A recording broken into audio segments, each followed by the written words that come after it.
बातमी आहे दुबईमधली. दुबईच्या जेबल अली पोर्ट या भागामध्ये इराणकडून मिसाईल हल्ले करण्यात आले. या हल्ल्यामुळे या भागामध्ये वास्तव्यासाठी असलेले भारतीय विद्यार्थी हे भयभीत झालेत. चंद्रपूरच्या आश्रय तायडे या विद्यार्थ्याचे पालक देखील चिंतेत आहेत. जिल्हा प्रशासनाच्या मार्फत केंद्र सरकारकडे विद्यार्थ्यांना सुखरूपपणे मायदेशी परत आणण्याची मागणी त्यांनी केली आहे. इराणकडनं जे काही हल्ले केले जात आहेत ते जेबल अली पोर्टच्या आसपासच केले जात आहेत आणि त्याच्यामुळे यांच्या इमारतीमधूनही ते मिसाईल्स येताना आणि त्यांना तिथल्या गव्हर्नमेंटकडनं नष्ट केल्याचं ते दिसत आहे. परंतु शेवटी जसं हे ते बघत असले डोळे बघत असल्यामुळे त्यांना एक भीती वाटत आहे तिथे. आणि आता त्याच्यामुळे आणि युद्धाचा काळ आज 3रा दिवस आहे आणि त्यांच्यासाठी एक एक क्षण तिथे अडचणीचा ठरत आहे आणि भीतीयुक्त ठरत आहे. त्याच्यामुळे त्यांना असं वाटतं की त्यांनी आपल्या मायदेशी परतलं पाहिजे. UAEच्या गव्हर्नमेंटनी त्यांना प्रत्येक वेळेस त्यांच्याकडे नोटिफिकेशन देऊन जिथे आहेत तिथे सुरक्षित राहा अशी गाईडलाईन्स त्यांना दिलेले आहेत. परंतु त्यांना असं वाटतंय की इंडियन गव्हर्नमेंटनी त्यांना तिथून रेस्क्यू केलं पाहिजे आणि सुखरूप आपल्या मायदेशी आणलं पाहिजे. इराणकडून अमेरिकेवरती चौफेर हल्ले. अमेरिकेचे 560 जवान मारल्याचाही दावा.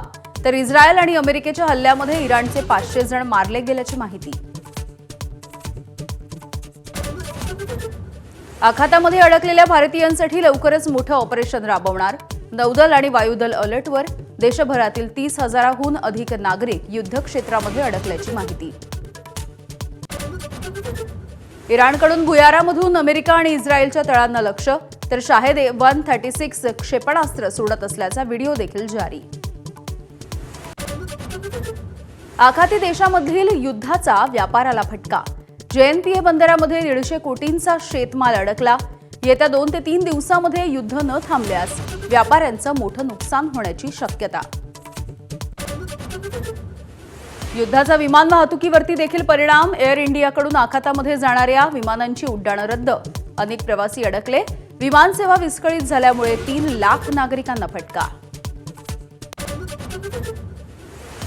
भारताचं नेहमीच शांतता आणि स्थैर्याचं आवाहन. चर्चा आणि मुत्सद्देगिरीमधूनच मार्ग निघू शकतो. सबंध मानवजातीसाठी दहशतवाद हे आव्हान. युद्धाच्या पार्श्वभूमीवरती पंतप्रधान नरेंद्र मोदींचं वक्तव्य. यंदा मनसेचा वर्धापन दिन किल्ले रायगडाच्या पायथ्याशी होण्याची शक्यता.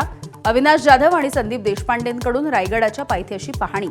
राज ठाकरे 8 आणि 9 मार्चला रायगडावरती येण्याची शक्यता. माजी खासदार आणि माजी कुलगुरू डॉक्टर जनार्दन वाघमारे यांचं वयाच्या 91व्या वर्षी निधन.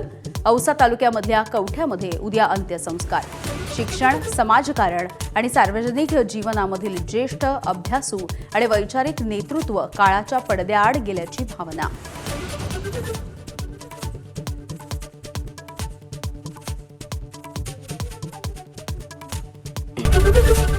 ABP माझा, उघडा डोळे बघा नीट.